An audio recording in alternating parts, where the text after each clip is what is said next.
Hello sa inyo mga kasari, magandang hapon po sa inyong lahat. So for today's video guys, walang katapusang price update. Dahil guys, sa isang item, ayan, gusto ko lang ibalita sa inyo na mali ko to dahil hindi ako nag-check ng resibo.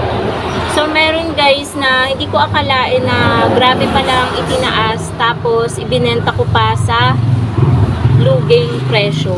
As in lugi mga kasari na wala pa sa puhunan. Sobrang laki ng itinaas ng item na to. At ito guys, yung item na Pure Foods Luncheon Meat. Kukunin ko guys. Ito siya. Ayan, tiningnan ko lang guys sa labas kung may tao. So itong luncheon meat na to, 3 yung binili ko. Pero bawas na yung nandito, ibig sabihin meron nang naibenta si partner. So naalala ko kahapon or kaninang umaga habang ako ay nagliligpit, si partner ay nagtanong sa akin kung magkano ang luncheon meat at nasabi ko na 38 pesos mga kasari. Yun pala, buti na lang mga kasari may natira pang dalawa, kung hindi luging-lugi talaga. Pag-check ko mga kasari ng resibo, dati kasi ang puhunan nito 33.5. Pag-check ko ng resibo ngayon, ang puhunan na niya is 45 pesos. As in mga kasari, ang laki ng itinaas. Ito na po siya, oh, binilugan ko talaga. 45 pesos na po yung kanyang puhunan. Sabi ko, hala, grabe, luging-lugi. Kasi binenta lang namin siya ng 38, eh yung puhunan 45 na. So, ang nilagay ko dito na presyo, kaya agad-agad akong naglagay ng price tag. Pinresyohan ko na siya ng 50, plus 5 tayo dito sa luncheon meat. So, talaga yung mga bibili nito magtataka biglang nagmahal. Pero ang laki talaga ng itinaas. Kasi from 33.5, naging 45 na siya. Diba mga kasari, ang laki, nasa magkano? Pagpalagay natin dito 650 plus 5 1150 yung itinaas ng isang maliit na ganitong luncheon meat. Grabe, tinignan ko pa nga mga kasari, baka hindi talaga totoo, baka iba, pero nakalagay dito 170 grams. Tapos pag check ko dito, eto nga siya 170 grams. So tama na, ito talaga yung item. Talagang nagaano pa ako sa sarili ko, baka ako mali.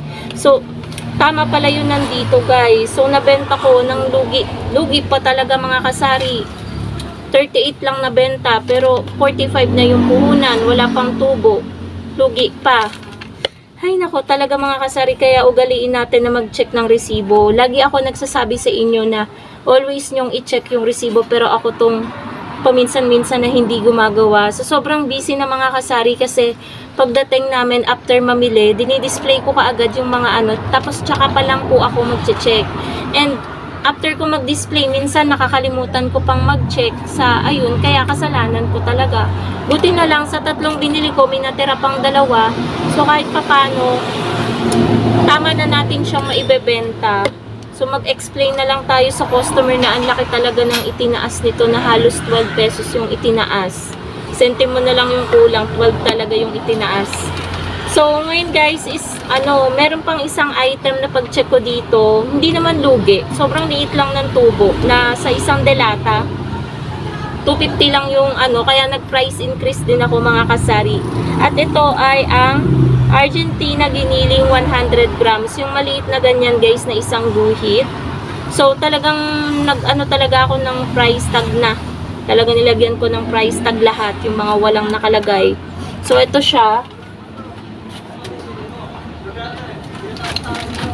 Nung nakaraan din, merong naibenta nito si partner. 25 lang namin binenta. Pero ang bili namin is magkano na? 22.50. 22.50 mga kasari. Ang ingay lang ni Basha. Ayan siya. Oh. So, 250 lang po yung namin. 250 lang po talaga yung aming tinubo. Kaya sabi ko sa sarili ko, mag-price increase din ako dito. Kaya ginawa ko guys na 26 para meron naman tayong 350 na tubo. Kasi alam niyo naman sa panahon ngayon mga kasari, hindi pwede talagang hindi tayo magpapatong dahil nung nakaraan lang, nung namili kami ng kasabay nito, namili kami, naggasolina kami sa bago mag Pure Gold, nagpalagay kami ng gas sa motor. So alam niyo ba yung 2 bar lang yung bawas, talagang pinultak pinul tank namin, umabot din siya ng 150 pesos. Pero noon, yung 3 to 4 bar, yung 150 pesos, full tank na yun. Pero ngayon, 2 bar lang yung 150 pesos sa mahal ng gasolina. Grabe. Kaya sabi ko nga kay partner, kahit 2 bar pa lang yung bawas ng gas namin dyan sa motor, magpagas na siya. Baka kasi sa susunod na pamili namin, mas mahal, di ba? Kaya sabi ko, i-full tank ng i-full tank yan. Kada may bawas, dagdagan. Kasi hindi natin alam, baka umabot pa ng 100 yung gasolina. So, ayun po, mga kasari, ito talaga yung bongga na, ano talaga, lalo ito. Grabe yung itinaas. Ayan, kung nagtitinda kayo nito guys, Pure Foods, Chinese style luncheon meat. Dating 38 lang ang bentahan ko, biglang 50 pesos na ang bentahan ko. Ito talaga yung instant, ang laki ng itinaas, na talagang bonggang-bong, nakakashock. So, ibabalik ko lang to guys dun.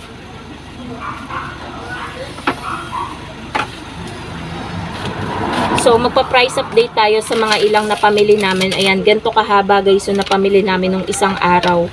So, dito tayo sa Alaska Evap na malaki. Yung 360 ml. 35 yung puhunan, 40 yung aming bentahan. Tapos yung Digo sardines na maanghang, 23.20, 28 ang aming bentahan. Tapos yung Digo na hindi maanghang, 23, 28 din. Tapos yung Argentina giniling na 150 grams, 29 ang puhunan, 32 ang aming bentahan. Pure Foods corned beef, 150 grams, yung pangmayaman na corned beef is 82 ang puhunan, 90 namin binebenta. Meron kaming 10% na patong. Tapos Saba Mackerel, 33.40, bentahan namin ay 38. Century Tuna, flakes in oil. Ito guys ang nagtaas din. Ito, medyo malaki din ang itinaas. 36.60 na siya. Pero ang bentahan pa rin po namin ay 40. So meron lamang po kaming tubo na 3.40. Ang liit na guys. So, sa susunod na magtaas to ulit, pag ito ay umabot na ng nasa 37, gagawin ko na siyang 42 pesos. Nagaano lang ako guys ng parang pinaka, ewan ko kung anong tawag doon. Basta kapag limit ba, pag nag-ano ko ng limit na hanggang doon, kailangan ko na magtaas. Parang ganun guys. Tapos Alaska na kondensada, yung maliit, 35 ang puhunan, 40 ang bentahan. Alaska Evap na maliit, 18.70, 23 ang bentahan. Tapos, Argentina meatloaf, 20 ang puhunan, 25 ang bentahan. Tapos, Argentina giniling nga, ayun nga yung kanina, 26, 22.5 na. Yung maliit guys na isang guhit. Tapos, yung Coco Mama, 33.50. Ito guys yung mga mahalagang item. So, 33.50, 39 na ang bentahan namin. Sa iba nga, 40 yan eh. Sasakto na yan na 40. Pero ako, ayan, okay na tayo sa 39. Tapos, Coffee Co Brown, 130 na. Ang isang haba, 10 twin pack yun. So, 16 ang bentahan natin kada twin pack. Tapos, Nescafe Creamy White, 139.50. Yung 10 twin pack, isang Thai. Tapos, ito guys, yung Chucky na maliit, yung ganyan. 13.58, parang tumas din siya ng konti. 18 ang aming bentahan. Tapos yung Chucky na 180 ml, yung sumunod, is 22.5, 28 ang aming bentahan. Tapos, Dutch Mill, yung pinakamaliit din, 11.5, 15 yung bentahan namin. Tapos, Crispy Fry, yung 1/2 kilo, yung pang 1/2, yung 1/2 na Crispy Fry breading mix, 10.35, pang 14. Tapos, yung crispy fry na pang 1 kilo is 17.40. Hintay lang guys ang aming bentahan. Hindi pa ako dito nagpa-price increase. Siguro kapag umabot siya ng nasa 18, gagawin ko na siyang 22. Tapos guys, yung tang, bumili ako ng tang grapes, 6. Ang puhunan ng isa is 19.30. So, 23 ang bentahan namin guys ng mga juice na sachet, yung tinitimpla. Tapos, 26.50 naman yung puhunan ng 20 grams Nescafe Classic. 29 ang aming bentahan. Tapos, yung crispy fry na garlic flavor, yung pang 1 kilo, ang puhunan na po is 18, 22 po ang presyo dito. Yung bentahan namin. Kasi guys, nagtry lang ako kasi baka magustuhan ng customer. Pero dati, hindi kasi siya ganong mabenta. Nabibili lang kapag walang original. Kaya isa lang yung kinuha ko. Tapos, UFC sweet chili sauce, 15.75 pang 20. Tapos, yung ito guys, yung mga cup noodles, tumaas siya. 22.25 na yung mga Nissin ramen na na seafood, spicy seafood, tapos yung mga bulalo, spicy labuyo beef, spicy bulalo, ganyan, tsaka yung bok choy 22.25 na, kaya 27 na yung bentahan namin. Tapos Dala sa kamen.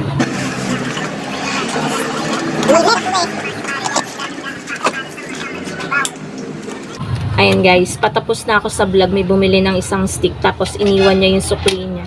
Mamaya babalikan niya yan. So, saan na ba tayo? Yung sotanghon na cup noodles, Lucky Me, 26 na ang puhunan. Binebenta namin siya ng 30. 30 pa din, kahit noon na hindi pa nagtataas, 30 ang bentahan namin. Hindi na ako nagano kasi may 4 pesos na naman na tubo. Tapos guys, eto, yung pansit canton, 14.25, 17 ang aming bentahan. Nag-price increase na ako dyan and na-update ko na rin naman kayo dyan mga kasari. Tapos yun lang. Yung iba guys, mga basic na yung mga Sonrox, mga chicheria, alam nyo naman na yan. Wala namang nagtaas, pati sa mga biskwit. Yun lang talaga sa mga delata ngayon ang malimit magtaas. Kaya, ayun guys, lagi ako nagpapaalala pero gagawin ko din yan sa sarili ko na ugaliin nating mag-check ng resibo. So, yan ang gagawin ko ngayon. Lalo pa ngayon guys na mahal ang gasolina, panigurado yung mga paninda talaga, mga groceries na tinitinda natin ay magsisitaasan din. Kaya, ayun guys, i-check natin palagi yung ating mga resibo. At ayun mga kasari, nalugi tayo dun sa isang delata na luncheon meat na Pure Foods. So, ayun talaga, ang lesson talaga dito is mag-check tayo palagi ng resibo at huwag tayong makampante na. Yung isang item na nakasanayan nating bilhin ay huwag tayong makampante na hindi ito magtataas. So, posible palang magtaas ng grabe yung isang item. So, yun lang guys. Thank you so much for watching and happy selling po sa inyong lahat. Bye guys!